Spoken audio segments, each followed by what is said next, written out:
Hi, welcome to ASP army YouTube channel. என் ஓட்டு என் உரிமை. ஆனால் அந்த ஓட்டியை நம்ம காசு கொடுத்து தான் போடுறோம். இது நம்மளோட தப்பு கிடையாது.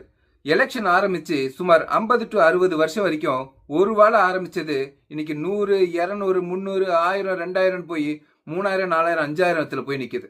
இது எதனால சொல்லுங்க?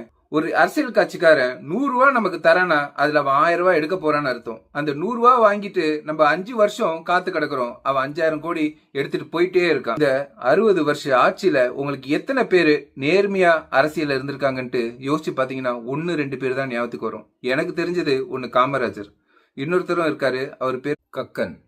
உங்களால சொல்ல முடியுமா? யோசிச்சு பாருங்க.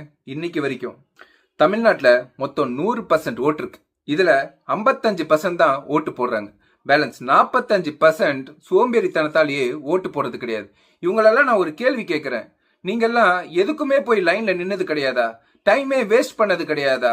ஒரு ஹாஸ்பிட்டலோ, ஒரு கோயிலோ, ஒரு ஸ்கூலோ அந்த மாதிரி நினைச்சுக்கிட்டு வருஷத்துல ஒரு நாள், அந்த ஒரு நாள் ஒரு 4 மணி நேரம் நின்று உங்களால ஓட்டு போட முடியாதுன்னா நீங்கெல்லாம் என்ன இந்திய சிட்டிசன்? உங்களையே நினைச்சு நீங்க அசிங்க தான் பட்டுக்கணும். அடுத்த கொஸ்டின் பெரியவர்களுக்கு. இந்த 50-70 வருஷமா பழைய கட்சிகளுக்கே மாத்தி மாத்தி மாத்தி மாத்தி ஓட்ட போட்டு நீங்க என்னதான் சாதிச்சீங்க?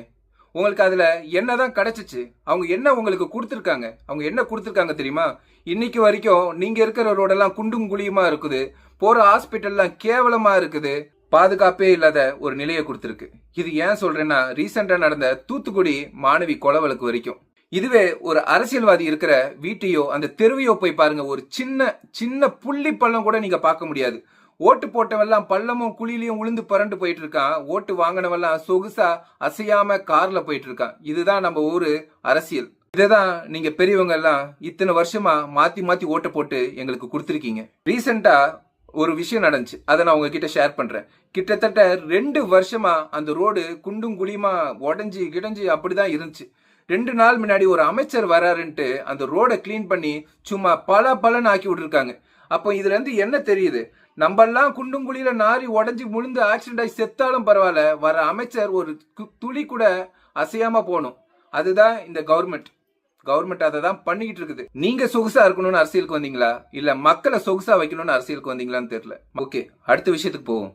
கொஞ்சம் வருஷத்துக்கு முன்னாடி விஜயகாந்த்ன்ட்டு ஒரு அரசியல்வாதி வந்தார். அவரை மாதிரி ஒரு அரசியல்வாதியை நீங்க பார்க்கவே முடியாது. ஏன்னா அவர் அரசியல் வர்றதுக்கு முன்னாடியே 1000 நல்ல விஷயம் பண்ணியிருக்காரு. மக்கள் கிட்ட கேட்டார், நான் உங்களுக்கு எல்லாம் பண்றேன், சப்போர்ட் பண்றேன், எனக்கு ஓட்டை போட்டு என்னை ஜெயிக்க வைங்கன்னு சொன்னவரை அநியாயமா தோக்க வச்சு அவரை ட்ரோல் பண்ணி கேவலப்படுத்தி அசிங்கப்படுத்தி நீங்களே கொன்னுட்டீங்க. பாதி கொன்னது மக்கள்னா பாதி கொன்னது மீடியா. மக்களுக்கு நல்லது பண்ணணும்னு வந்தாலே நீங்க இதை தான் கொடுக்குறீங்க. ஆனா இன்னைக்கு திரும்பியும் ஒரு கட்சி வந்திருக்கு, ஊழல் இல்லாத ஆட்சியை கொடுக்கிறோம், மக்களுக்காக வரோம், எந்த ஊழல் பணமும் எங்களுக்கு வேணாம், எல்லா பணமே உங்களுக்கு தரோன்ட்டு. இவரையும் கைவிட்டுறாதீங்க பெரியவர்களே. ஏன்னா சின்ன பசங்களும் ஸ்டார்டிங் ஓட்டர்ஸும் மிடில் ஏஜஸும் இந்த கட்சிக்கு கண்டிப்பா போடுவாங்க. ஆனா உங்க ஓட்டு எவ்வளவு முக்கியமான ரோல் பார்க்க போகுதுன்ட்டு எங்களுக்கு தான் தெரியும். 2வது, ஊழல் இல்லாத ஆட்சியை பார்க்கறதுக்கு எங்களுக்கும் ஆசையா தான் இருக்கு. இது வரைக்கும் நீங்க பார்த்தது இல்ல. நீங்களும் உங்க காலத்துல ஊழல் இல்லாத ஆட்சியை பாருங்க. எத்தனையோ வருஷம் ஓட்டு போட்டு டைமை வேஸ்ட் பண்ணிட்டீங்க. 50-60 வருஷம். ஒரு 5 வருஷம் இந்த கட்சிக்கு ஓட்டு போட்டு தான் பாருங்களேன். தப்பு கிடையாது. நான் இந்த கட்சிக்கு சப்போர்ட் பண்றேன்லாம் அர்த்தம் கிடையாது. எனக்கு ஒரு எண்ணம், ஊழல் இல்லாம பண்றேன்னு சொல்லி வாக்குறுதி கொடுத்து வராங்க. 100 ரூபா வச்சுட்டு மெட்ராஸ்க்கு வந்தவங்க எல்லாம் இன்னைக்கு 100 லட்சம் கோடி 500 லட்சம் கோடி வச்சிருக்காங்க. எப்படி? கொஞ்சமாவது யோசிங்க. அத்தனையும் மக்கள் பணம். இந்த வாட்டியாவது எல்லாரும் யோசிச்சு தயவு செஞ்சு ஒரு ஆட்சியை கொடுங்க. அந்த ஆட்சி நம்மள எப்படி வழி நடத்துதுன்னு பார்க்கலாம். See you, bye from your ASP Army YouTube channel.